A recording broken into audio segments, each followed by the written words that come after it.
Baik, Bismillahirrahmanirrahim. Assalamualaikum warahmatullahi wabarakatuh. Selamat pagi untuk semuanya. Hari ini kita akan melanjutkan perkuliahan kita,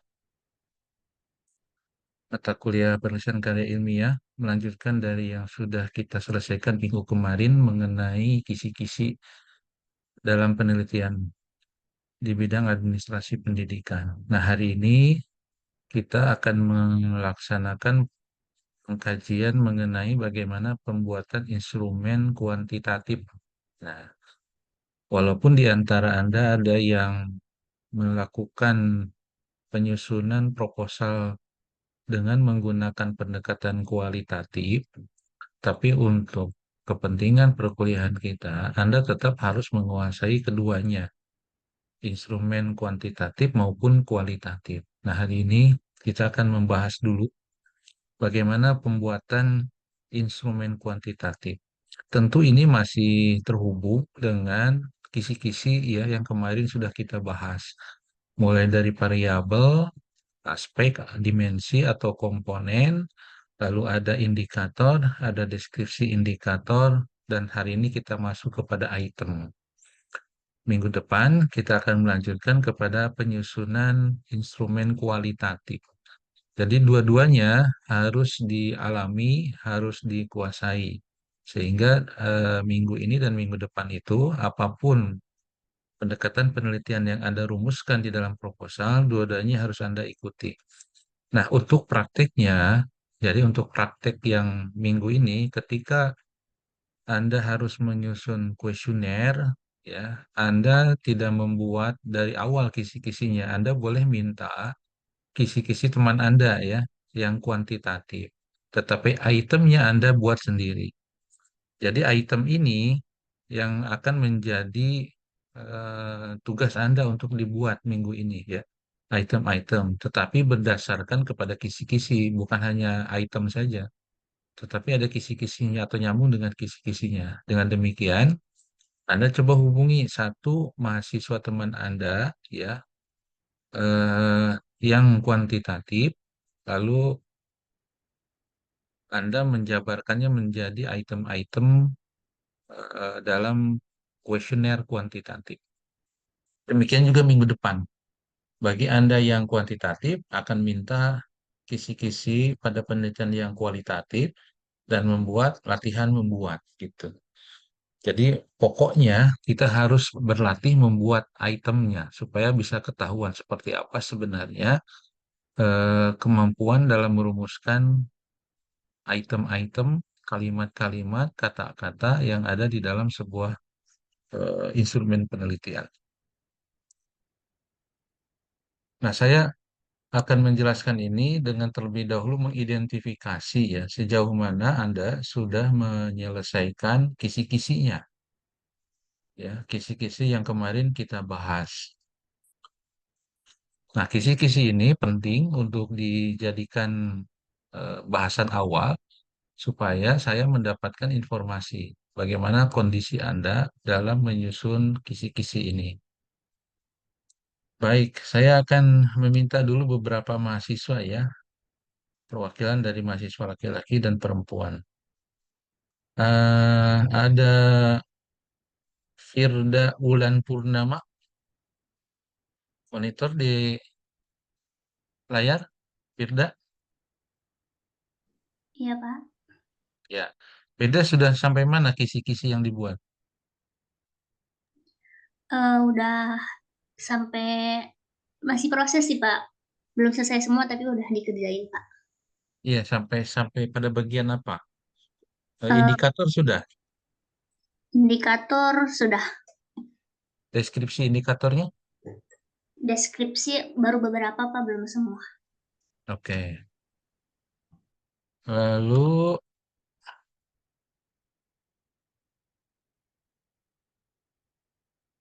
Iksan, Iksan ada Iksan? Hadir, Pak. Iksan sudah sampai mana penyusunan kisi-kisi? Hmm, kalau misalnya saya baru sampai ini, Pak, indikator. Kan saya judulnya terkait ini ya, variabelnya terkait kepemimpinan. Nah, kan di kepemimpinan teh menurut si Hasibuan teh Ada 3, itu yang dari partisipatif, otoriter, sama yang itu. Nah, baru Nah, itu sampai situ, Pak. dimensinya ya. Yang 3 itu dimensi. Terus indikatornya sudah juga. Oh iya maaf, ya dimensinya kan 3 itu.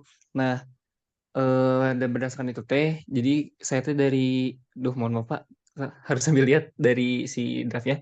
Nah, jadi di indikatornya teh yang saya lihat teh bahwasanya kepemimpinan partisipatif teh terkait wewenang dari kekuasaan teh bukan hanya pada pemimpin.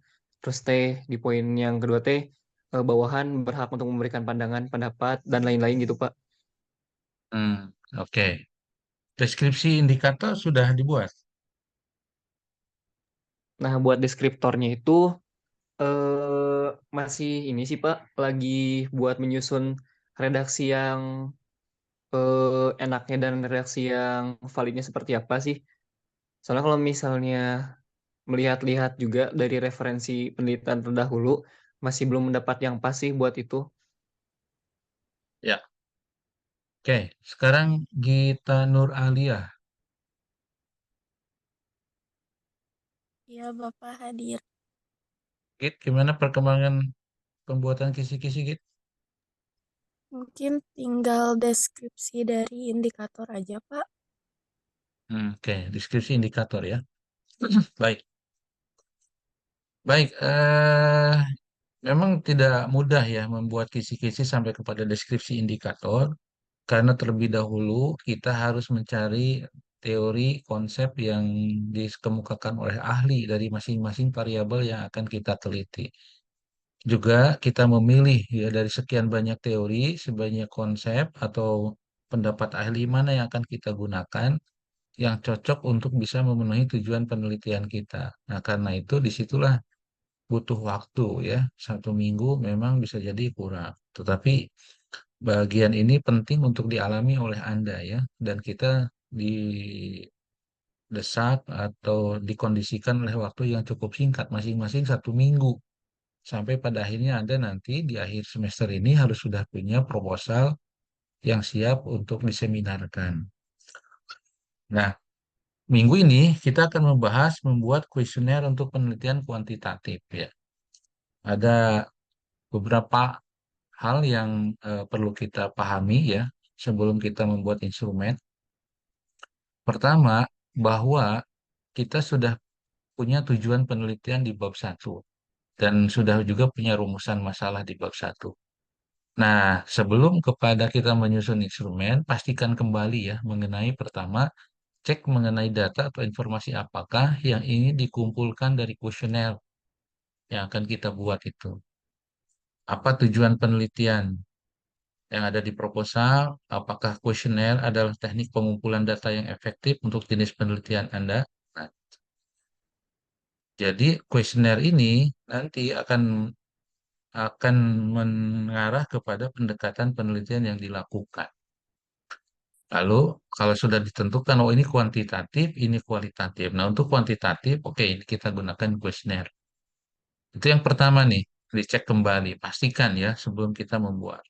Tentukan pertanyaan penelitian. Pertanyaan penelitian adalah satu atau beberapa pertanyaan yang merupakan fokus utama dalam kuesioner Anda. Pertanyaan penelitian di sini yang dimaksud adalah rumusan masalah. Nah, sehingga jadi rumusan masalah ini nanti menjadi variabel. Variabelnya ada berapa ya yang akan diteliti dalam kisi-kisi. Ya, ini nomor 2 kita jembatani melalui kisi-kisi. Lalu kembangkan satu atau beberapa hipotesis yang ingin Anda uji. Ini khusus untuk yang kuantitatif ya. Ada hipotesis yang ingin diuji. Tentu hipotesis penelitian ini nanti akan dijawab melalui kuesioner yang akan menggali data dari responden dan hasilnya dikelola untuk menjawab hipotesis tersebut atau diuji secara statistik ya untuk menjawab pertanyaan atau menjawab jawaban sementara atau hipotesis yang dibuat oleh Anda sebagai peneliti. Nah, ini kerangka besarnya. Jadi sebelum membuat kuesioner, lihat dulu tujuan penelitiannya apakah sudah cocok dengan pendekatan kuantitatif. Kalau sudah cocok, lihat rumusan masalahnya ya. Lalu lihat hipotesisnya, berapa hipotesis yang dibuat. Kalau satu hipotesis, apakah dengan sudah cocok dengan rumusan masalahnya? Kalau sudah, oke. Apakah kuesioner yang dibuat itu butuh satu, dua, tiga, atau empat? Nah, ini akan sesuai dengan hipotesisnya. Atau bisa saja hanya dua atau hanya satu, tetapi pengolahannya nanti atau pengujiannya nanti di dalam statistiknya bisa beberapa. Nah, kalau ini sudah selesai, ini sebenarnya mediasinya sudah ada di dalam kisi-kisi, ya, di dalam penyusunan kisi-kisi sampai Anda selesai kepada deskriptor atau deskripsi indikator. Nah, sekarang ketika akan menyusun item-item, maka kita harus memahami ada 5 bentuk atau 5 jenis, ya, bentuk item dalam kuesioner. Ada 5 ini di layar, ada 3, nanti layar kedua ada 2 lagi. Yang pertama pertanyaan dikotomis. Nah, pertanyaan dikotomis ini jawabannya hanya 2 pilihan, iya atau tidak, ya, setuju atau tidak setuju. Jadi 2 pilihan ini, ya atau tidak, setuju atau tidak setuju, atau ada kategori lain selain setuju atau tidak setuju, tapi tetap 2 pilihan, ya. Tipe pertanyaan ini paling mudah untuk dianalisis, namun tidak bisa dijadikan alat ukur yang mendetail. Dalam arti, kalau kita ingin mengetahui data dan informasi secara detail, tidak bisa didapatkan melalui pertanyaan yang dikotomis ini. Akan sangat sulit. Jadi realitas atau kejadian yang ada di lapangan itu hanya kalau enggak iya ya tidak gitu. Kalau iya, kalau tidak ya iya gitu. Tidak ada di tengahnya, tidak ada di tengah-tengahnya. Misal begini, eh, ketika kita ingin mengetahui apa yang dilakukan kepala sekolah ketika memimpin, ya, ketika memimpin sekolah, apa ketika mempengaruhi guru, ketika membuat keputusan, maka kondisi-kondisi yang ada di lapangan itu terkait dengan perilaku kepala sekolah ini dispesifikasi menjadi iya dan tidak pertanyaannya itu. Misalkan sebelum Bapak Ibu membuat keputusan, Bapak Ibu kepala sekolah meminta masukan dari bawahan atau meminta masukan dari guru, maka jawabannya iya atau tidak. Nah, dikotomisnya begitu ya. Atau sifatnya yang dalam bentuk setuju atau tidak setuju. Untuk mendapatkan keputusan yang baik, kepala sekolah meminta persetujuan atau meminta masukan kepada guru-guru sebelum membuat keputusan. Nah, ini setuju, tidak setuju. Sama-sama halnya, ya, yang sifatnya 2 pilihan. Nah, ini antara ya tidak dan setuju atau tidak setuju, tentu itemnya harus disesuaikan, seperti yang saya sampaikan barusan, ya. Ya dan tidak, setuju tidak setuju. Kalau ya dan tidak artinya dilakukan atau tidak. Kalau setuju atau tidak setuju artinya persepsi responden mengenai apa yang kita tanyakan. Yang satu menyasar kepada kejadian yang dilakukan, yang satu lagi yang setuju tidak setuju itu menyasar kepada persepsi responden. Nah, sekali lagi keterbatasan untuk alat semacam ini itu tidak bisa mendetail, ya. Khususnya ketika menjawab mengapa Bapak melakukannya, mengapa Bapak tidak melakukan ini nggak bisa. Kenapa ya? Semua itemnya berupa ya tidak atau sifatnya dikotomis, ya, 2 pilihan. Itu bentuk yang pertama. Yang kedua yang disebut dengan pertanyaan terbuka. Pertanyaan terbuka ini mengizinkan responden untuk menguraikan jawaban. Secara umum, tipe pertanyaan ini berguna untuk memahami sudut pandang responden. Nah, kita artinya memiliki indikator dalam kisi-kisi itu, tapi kita ingin tahu jawaban responden itu kan bisa beragam. Si A, si B sampai ada 100 orang itu bisa jadi ada 100 jawaban. Kalau kita menggunakan pilihan ya tidak, berarti hanya 2 jawaban. Walaupun 100 orang itu punya variasi. Nah, pertanyaan terbuka ini kan sebaliknya dengan pertanyaan dikotomis, ingin menggambarkan bagaimana sebenarnya perspektif responden terkait indikator yang sudah kita buat dalam kisi-kisi. Nah, secara umum tipe pertanyaan ini berguna untuk memahami sudut pandang responden, namun sangat sulit untuk dianalisis. Kenapa sangat sulit? jawaban ada 100 responden, ada 100 jenis jawaban, maka peneliti harus menganalisis setiap jawaban. Ya, setiap jawaban responden. Berarti ada 100 analisis, nanti kalau dikategorikan atau dikelompokkan menjadi 50, misalkan ada 50 kategori, berarti 50 analisis tuh. Berbeda kalau pertanyaannya walaupun ada 100, tetap dikategorikan menjadi ya tidak ya. Artinya nanti kesimpulan pada indikator maupun dimensi atau komponennya atau bahkan pada variabelnya ya begitu. Ya tidak saja. Kecenderungannya seperti apa pada indikator, pada dimensi, dan pada variabel. Sedangkan pertanyaan terbuka akan sangat menyulitkan untuk akan sangat menyulitkan peneliti untuk membuat gambaran besarannya seperti apa. Kenapa? Ya karena orang yang satu dengan orang yang lain atau responden yang satu dengan responden yang lain dikategorikan atau dikelompokkan itu akan memiliki variasi yang cukup banyak. Apalagi respondennya dengan responden yang sangat yang besar ya.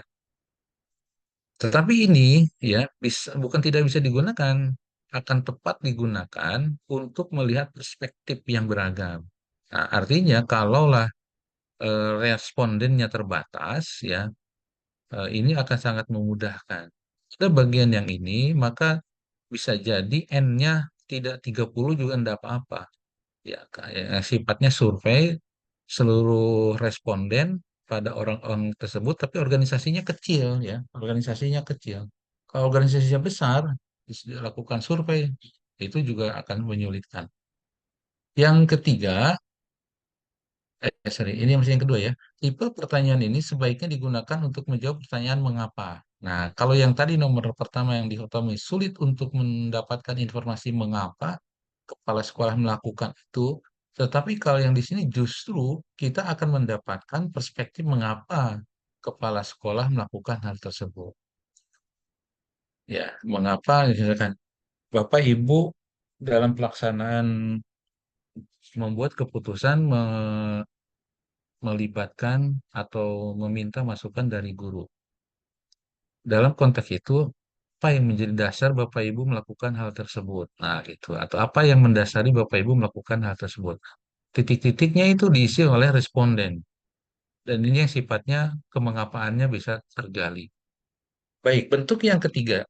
Bentuk yang ketiga ini, pertanyaan berupa pilihan berganda. Pilihan berganda seperti ujian yang sering dilakukan oleh Anda, ya ada pilihan ganda A, B, C, D gitu. Sama yang dimaksud itu begitu. Tipe pertanyaan ini dilengkapi dengan 3 pilihan jawaban atau lebih. Ya, kalau 2 itu masuk kepada kategori yang pertama yang disebut dengan pertanyaan dikotomis. Minimal jawabannya ada 3 atau lebih yang saling bertentangan, artinya berbeda satu sama lain. Responden kemudian diminta untuk memilih satu atau beberapa jawaban yang menurutnya paling disukai.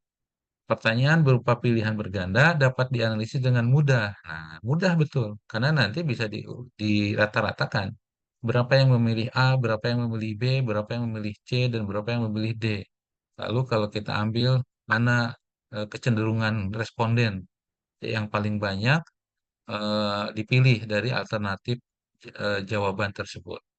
Ini yang disebut dengan mudah untuk diolah ya, dengan mudah dianalisis dengan mudah. Namun, kemungkinan tidak melibatkan jawaban yang paling diinginkan responden. Dalam arti, bisa saja responden itu harus mengisi, tapi sebenarnya dia mengisi itu tidak sesuai dengan kondisi yang dia alami. Artinya ada variasi kejadian yang dialami, tetapi di pilihannya tidak ada. Pilihannya ada 4, kalau diumpamakan itu, dia sebenarnya masuknya pada pilihan ke-6 atau ke-7, tapi pilihan itu tidak ada karena terbatas. Sehingga mau tidak mau, kondisi yang dia alami itu disesuaikan dengan pilihan yang ada. Ini dari sisi keterbatasan. Jadi dari 3 ini, nanti juga dari 5, ya, yang 2 di setelah ini, itu semuanya memiliki kekurangan dan kelebihan. Karena itu, yang paling pokok adalah bagaimana kita menentukan yang paling tepat untuk kita ketika akan menyusun instrumen ini. Baik, yang keempat, pertanyaan berupa skala ordinal atau skala peringkat. Artinya skala peringkat itu ada nomor ranking 1, ranking 2, ranking 3, nah gitu. ya, meminta responden untuk mengurutkan pilihan jawaban yang disediakan. Misalnya, responden diminta untuk mengurutkan 5 buah pilihan jawaban, dimulai dari yang kurang penting sampai dengan yang paling penting. Tipe ini memaksa responden untuk mendiskriminasi dalam arti memilih ya, memilih satu, ranking ke satu yang mana, ranking kedua yang mana dari pilihan-pilihan yang ada. Namun tidak mampu menjelaskan alasan di balik pilihan responden. Jadi kenapa dia memilih nomor satu itu si A atau barang yang ini atau hal ini tidak bisa digali. Kenapa? Ya karena memang inilah keterbatasan skala ordinal, lebih kepada melakukan perankingan. Nanti kita lihat masing-masing ya, dari kelima ini contoh-contohnya. Yang kelima, pertanyaan berupa skala bertingkat. Nah, tipe ini memungkinkan responden untuk menilai suatu isu atau suatu objek yang diteliti berdasarkan skala ukur yang tersedia. Skala ukur itu dalam arti ada skala 5, skala 4 ya, ada skala 10 juga ada. Skala ukur berupa angka 1 sampai 5, angka 1 mewakili jawaban sangat tidak setuju, sementara angka 5 mewakili jawaban sangat setuju. Tipe ini sangat fleksibel, namun tidak mampu menjawab pertanyaan mengapa. Jadi yang bisa menjawab pertanyaan mengapa itu hanya pertanyaan yang bersifatnya terbuka. Ya, nanti kita lihat. Coba kita lihat sekarang dari pilihan-pilihan ya. Kalau kita akan menggunakan skala bertingkat itu. Liket ini, intensitas perilaku tidak pernah, jarang, kadang-kadang, sering, selalu, nah gitu. Ini bertingkat, tidak pernah, jarang, kadang-kadang, sering, selalu. Tapi kita akan sulit ya, apakah yang disebut dengan tidak pernah itu setengah dari jarang? Apakah jarang itu setengah dari kadang-kadang? Nah, itu akan sulit itu. Kenapa? Kalau yang sudah tegas bahwa bedanya antara yang tidak pernah dengan jarang satu itu namanya yang skala ordinal ya, yang disebut dengan ranking. Jadi bedanya antara kategori yang satu dengan kategori lain itu sudah bisa dipastikan jumlahnya. Bisa satu, bisa dua, bisa tiga. Tapi kalau yang begini susah ya, karena ini sifatnya bukan nominal, bukan ordinal ya. Ini sifatnya skala yang disebut skala nominal. Nah, persepsi responden, misal sangat tidak setuju, ragu-ragu, setuju, sangat setuju. Lalu ada kategori sangat rendah, rendah, sedang, tinggi, sangat tinggi. Ada juga kategori tidak mampu, kurang mampu, sedang, mampu, sangat mampu. Semuanya adalah sifatnya persepsi responden terhadap objek yang kita teliti atau kejadian-kejadian yang kita masukkan sebagai objek penelitian kita. Nah, ini yang dimaksud dengan untuk memilih skala ya pada bentuk pertanyaan yang kelima. Ada yang lainnya bisa jadi. Lainnya itu dalam arti berbeda dengan kata atau pilihan-pilihan jawaban yang ada di dalam layar ini. Dan itu sangat memungkinkan ya. Yang penting menunjukkan ada gradasi antara kondisi yang sebelah kiri sampai dengan yang sebelah kanan itu.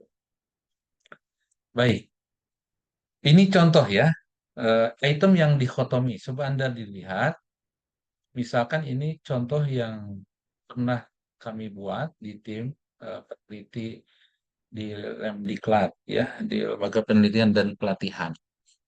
Ada tentang SKL, Standar Kompetensi Lulusan. Pertanyaannya, bagaimana ketersediaan, penggunaan, dan bukti penggunaan dokumen program kurikuler diklat?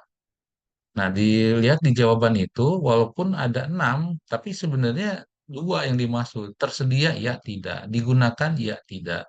Bukti penggunaan ada atau tidak. Jadi, yang penting dua, ya. Kalau di contoh, di deskripsi tadi, ya tidak, tidak setuju. Nah, di bukti yang, di kolom bukti penggunaan itu ada atau tidak ada. Jadi, ini yang dimaksud dengan contoh item dikotomis, ya. Di di layar itu dua pilihan jawaban ya tidak, lalu ada tidak. Tidak mendetail ya. Misal tidak ada kita bisa memahami apa isi dokumen program kurikuler itu isinya. Ya nggak bisa. Pendekatan untuk bisa memahami substansi semacam itu ada di pendekatan kualitatif yang dimaksud dengan studi dokumen. Nah, maka instrumennya berbeda lagi dengan hal semacam ini. Apakah sudah sesuai dengan kaidah pembuatan dokumen? Kita juga nggak tahu benar enggaknya dokumen tersebut.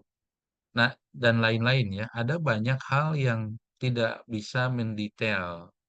Dan ini di antara kelemahan, tapi dari sisi kepraktisannya, instrumen semacam ini akan mudah memetakan kondisi atau gambaran umum.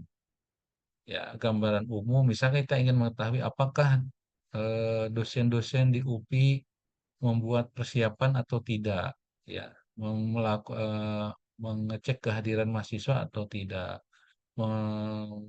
melakukan pembelajaran atau tidak. Ya, dengan ya tidak saja akan sangat mudah. Demikian juga dengan guru-guru. Bagi kita ingin tahu apakah guru-guru membuat persiapan pembelajaran atau tidak.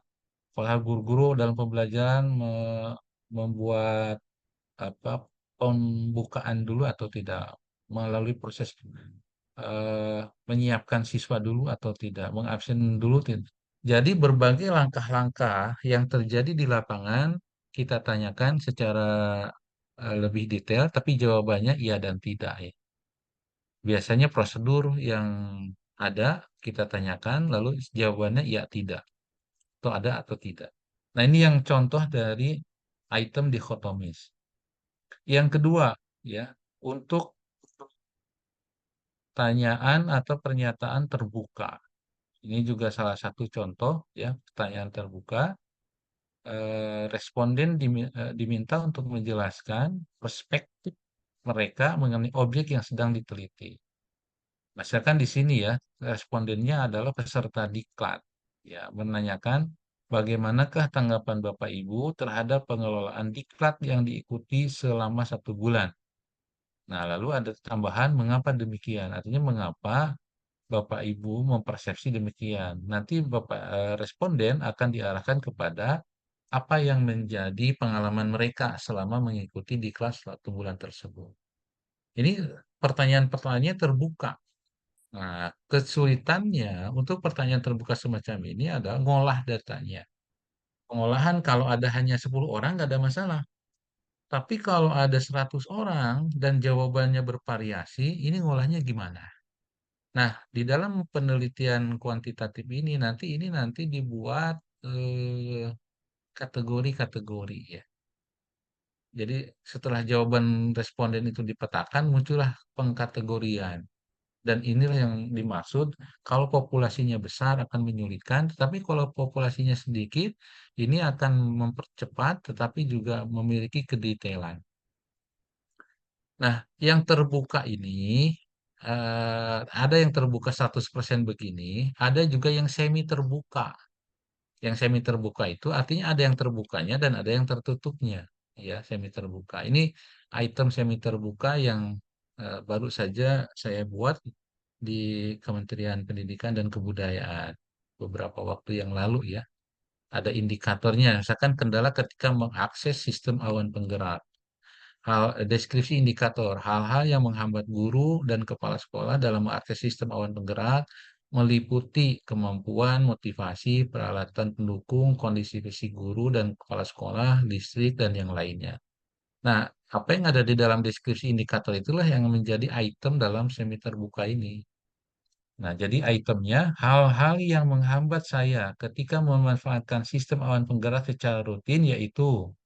Nah, ini nanti keterangannya di bawah itu boleh memilih lebih dari satu sesuai kondisi. Nah, ada yang tertutupnya dan ada yang terbukanya. Maka ini disebut dengan semi terbuka. Artinya responden boleh menuliskan ya kondisi-kondisi yang tidak tercover pada pilihan-pilihan di atasnya. Ternyata di luar yang ada di dalam tulisan itu ada hal lain. Nah, maka dia boleh menuliskan. Dan ini yang dimaksud dengan ada terbukanya dan ada tertutupnya sehingga disebutkan semi terbuka. Oke, ini biasanya yang begini boleh memilih dari satu ya pilihannya itu. Lalu ada kategori yang ketiga yang disebut dengan pilihan berganda. Ini contohnya. Pilihan berganda ini sebenarnya sering juga dilakukan di kita. Ini contoh penelitian dengan judul Pengaruh Promosi Kesehatan melalui Media Sosial WhatsApp terhadap pengetahuan remaja tentang gastritis di SMA 03 Kota Bengkulu. Nah, coba Anda lihat di poin B-nya, di pengetahuan terhadap gastritis ini nanti ada banyak nomornya ya, cuman ini contohnya saja. Apakah yang Anda ketahui tentang gastritis atau MAH? Nah, A, B, C, D itu pilihan yang bisa dipilih oleh responden. A, B, C, D nomor satu berbeda dengan A, B, C, D nomor dua. Ya, demikian juga dengan nomor tiga. Karena itu masing-masing A, B, C, D satu sampai dengan nomor terakhir ini masing-masing berbeda. Kenapa berbeda-beda ya? Ya karena memang kebutuhan informasinya juga berbeda-beda. Nah, karakteristik pertanyaan pilihan berganda ini ada 4 ya, sebagaimana tadi dijelaskan di awal. Pertama, 3 pilihan jawaban atau lebih. Ya, boleh 4, boleh 5, boleh 6. Ya, atau yang lebih 6 juga tidak apa-apa. Dua, responden memilih satu atau beberapa jawaban. Bagian yang dicontohkan ini hanya satu pilihan. Dapat dianalisis dengan mudah. Ya, kenapa? Karena nanti bisa dirata-ratakan kemana cenderungannya nomor A misalkan, padahal jawabannya nomor C. Nah, ini artinya ada permasalahan dalam pemahaman remaja terkait dengan apa yang dimaksud dengan gastritis atau MAH itu. Nah, nanti solusinya di antara rekomendasinya harus ada sosialisasi atau penambahan wawasan kepada remaja mengenai apa itu yang disebut dengan MAH itu atau gastritis. Demikian juga dengan nomor-nomor yang lainnya. Yang keempat, tidak melibatkan jawaban yang paling diinginkan responden. Nah, misalkan dalam pikiran responden itu ada jawaban nomor E yang tidak tercover pada A, B, C, D, ya. Ini menurut saya ada pikiran yang lain, yaitu poin E. Hanya ternyata apa yang ada di dalam pikiran dia itu tidak tercover di pilihan A, B, C, D. Tetapi mau tidak mau, dia harus memilih salah satu jawaban yang ada, ya, yang disediakan. Nah, ini yang disebut dengan kelemahan nomor 4, tidak melibatkan jawaban yang paling diinginkan oleh responden. Pokoknya semua fakta yang dialami responden itu dikategorikan menjadi 4, nah, atau menjadi 5 atau menjadi 6. Pokoknya lebih dari 3 saja. 3 atau lebih ya. Bukan lebih dari 3, 3 atau lebih. Nah, ini kelemahan-kelemahan ini tentu memang satu yang normal ya, karena memang yang namanya dengan produk atau instrumen untuk penggalian data itu tidak sempurna. Selalu ada kelemahan-kelemahan. Nah, di antara pemecahan kelemahan ini bukan instrumennya yang berkembang, tetapi kalau kita melihat desain penelitiannya yang berkembang, ada yang disebut dengan mixed method sekarang itu, metode campuran antara kualitatif dengan kuantitatif. Sehingga dilakukanlah penelitian yang kuantitatif dulu atau kualitatif dulu, baru nanti dilakukan sebaliknya, kualitatif dan kuantitatif atau kuantitatif. Jadi mixed method itu ya metode kualitatif dan kuantitatif digabung. Sehingga instrumennya ya selain bisa mengukur kecenderungan, juga bisa mendalami ya, mendalami rincian-rincian atau kedetailan-detailan informasi yang dibutuhkan. Atau sebaliknya, setelah mendalami satu objek yang tertentu, kita ingin mengecek apakah ini juga ada di orang lain, di kasus yang lain, di tempat yang lain, maka dilakukanlah kuantifikasi. Nah, ini dari sisi desain berkembang ya desain desain penelitian ini. Dulu hanya kuantitatif saja atau kualitatif saja, sekarang menjadi mixed method atau metode campuran. Ada kualitatifnya dan ada kuantitatifnya. Baik. Sekarang skala ordinal ya atau skala peringkat. Meminta responden untuk mengurutkan pilihan jawaban yang disediakan. Ini contoh nih. Contoh kita ingin mengukur preferensi responden terhadap 4 merek produk air mineral. Misal ada merek air mineralnya Akube, Lemine, Oasika, Osmo, dan lain-lain. Nah, ini hanya 4. Ini contoh saja ya. Maka responden itu ranking 1, 2, 3, 4-nya terserah responden. Mana yang menurut dia yang nomor 1, nomor 2, nomor 3, nomor 4. Apakah eh, mereknya bisa 10 ya boleh, terserah dari kebutuhan data yang ingin divalidasi. rankingnya itu bisa jadi eh, sesuai dengan pikiran peneliti bisa jadi sangat variatif ya.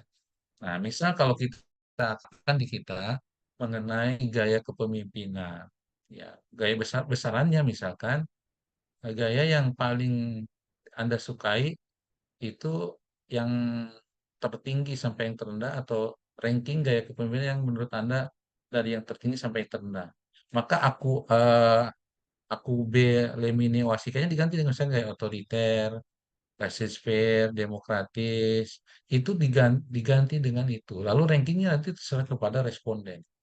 Nah, nanti kita bisa mengetahui seperti apa preferensi atau pilihan-pilihan responden terkait objek yang kita teliti. Bisa juga yang lebih detail kepada perilaku kepemimpinan, ya. Bagaimana ketika dia berinteraksi dengan bawahan, ketika menggunakan reward and punishment, itu preferensinya seperti apa. Ini bisa dilakukan.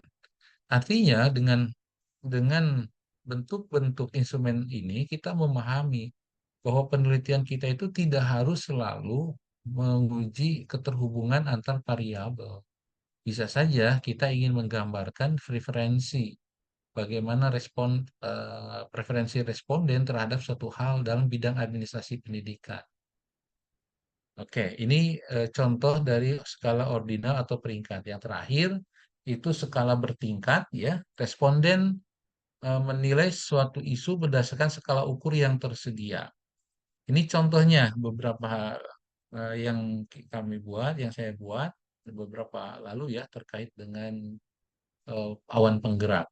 Indikatornya intensitas kombel komunitas belajar dalam sekolah untuk penggunaan sistem awan penggerak. Deskripsi indikatornya, aktivitas kombel di sekolah dilakukan secara berulang dan terhubung kepada sistem awan penggerak. Nah, ini respondennya ada kepala sekolah dan guru.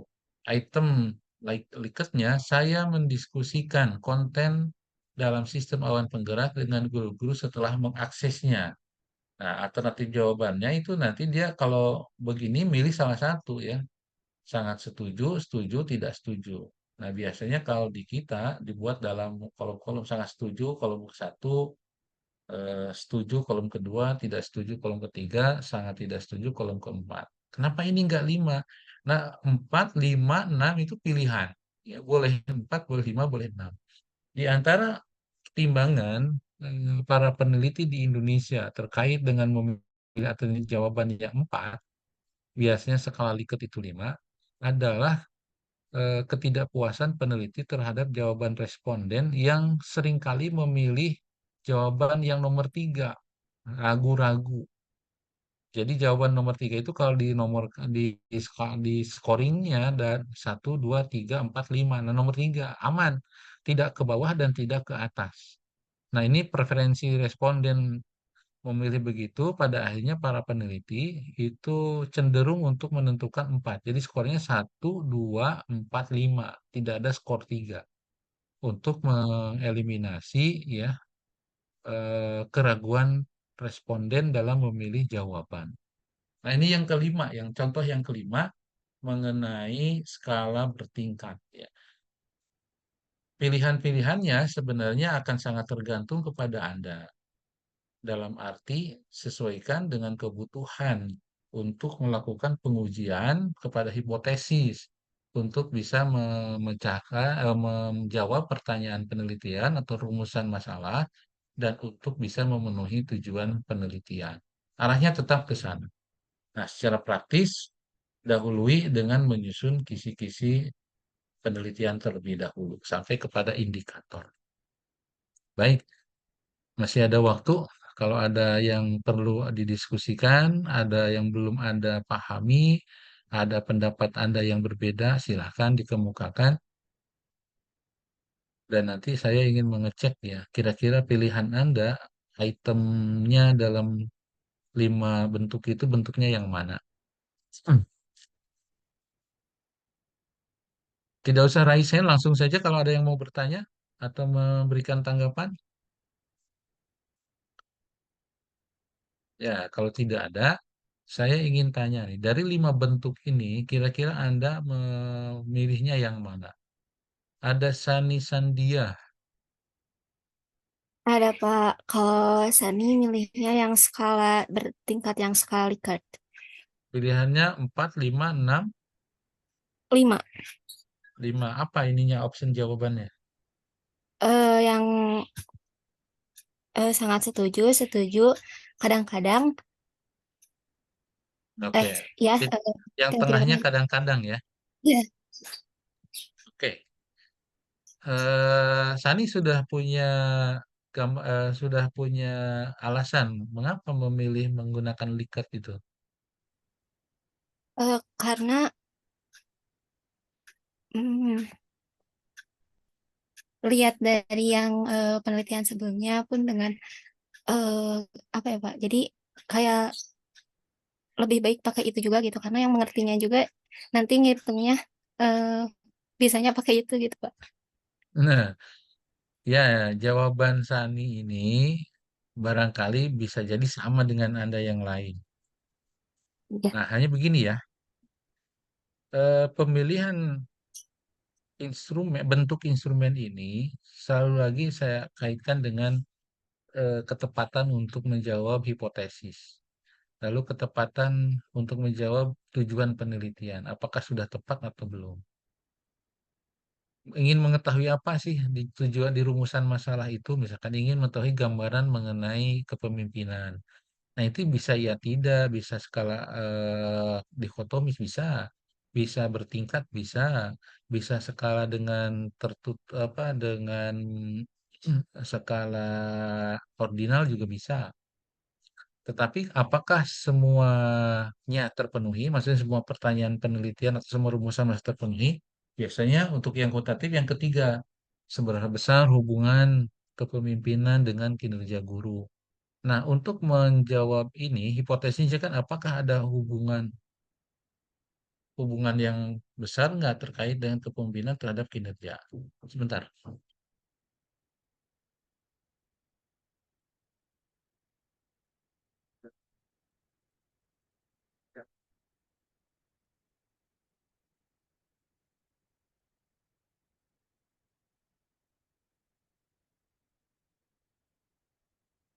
Baik, lanjut ya.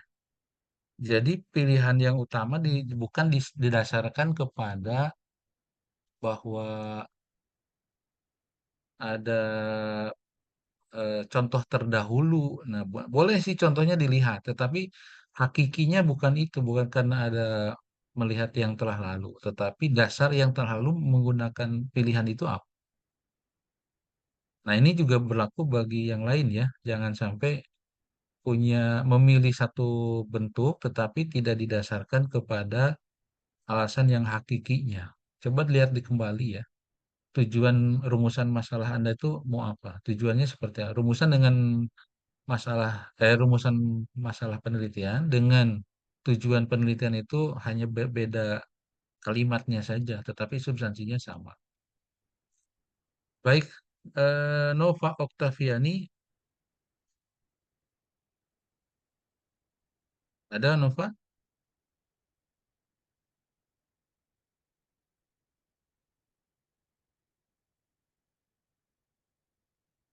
Nova, ada Nova?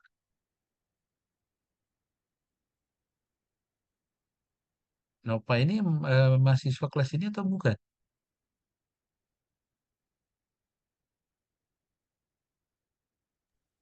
Ya, Bapak mahasiswa kelas ini. Oh iya. Ada Bapak, maaf tadi lagi ke air. Nova,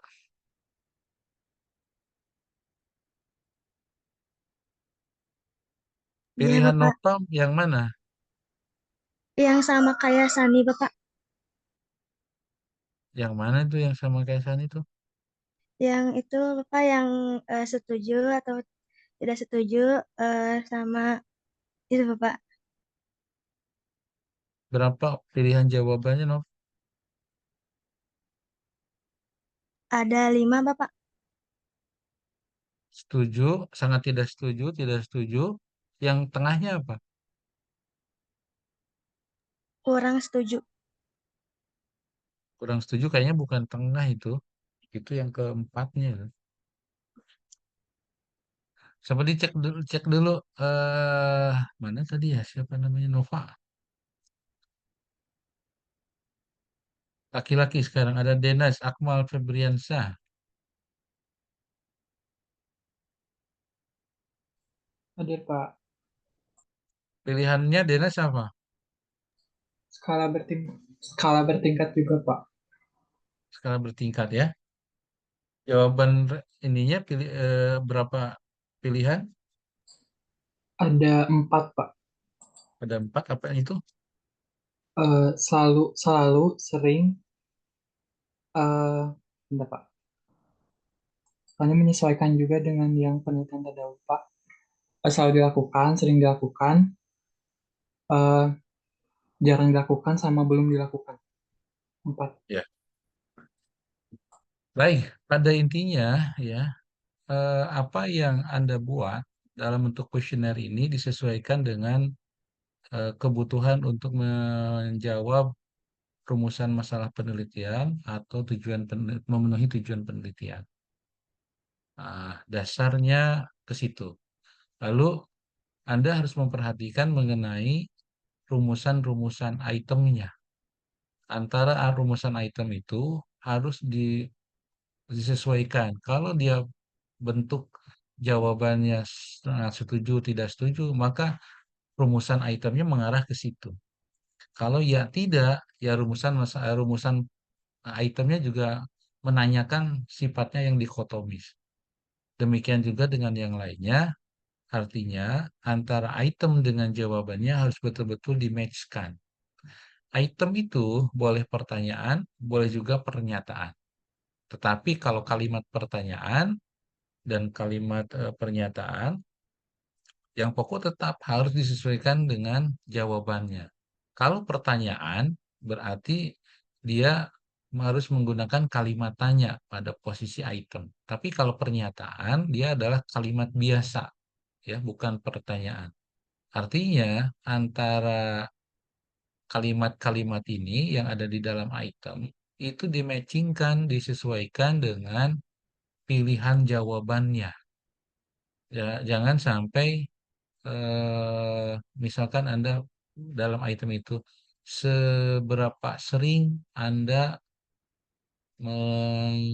melakukan pembuatan keputusan oleh tanpa melibatkan guru-guru misal. Maka jawabannya sangat setuju, kurang setuju, tidak setuju. Nah, itu tidak cocok itu.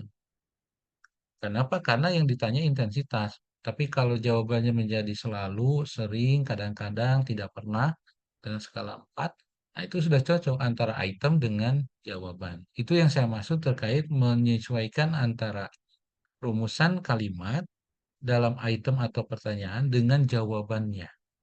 Ya. Oke, sekarang silakan dibuka videonya.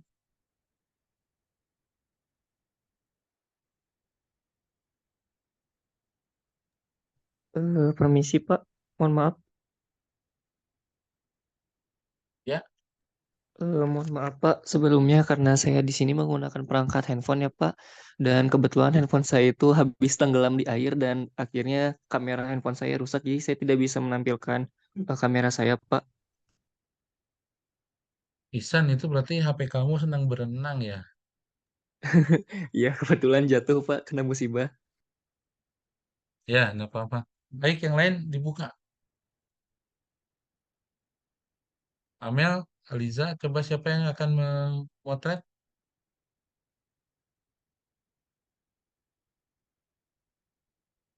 Boleh sama Aliza, Pak. Ya, di apa-apa biar yang lainnya bisa siap. Ini masih ada yang belum ya? Safira, Nur Habibah, Cynthia, dibuka dulu kamera videonya. Nur Habibah,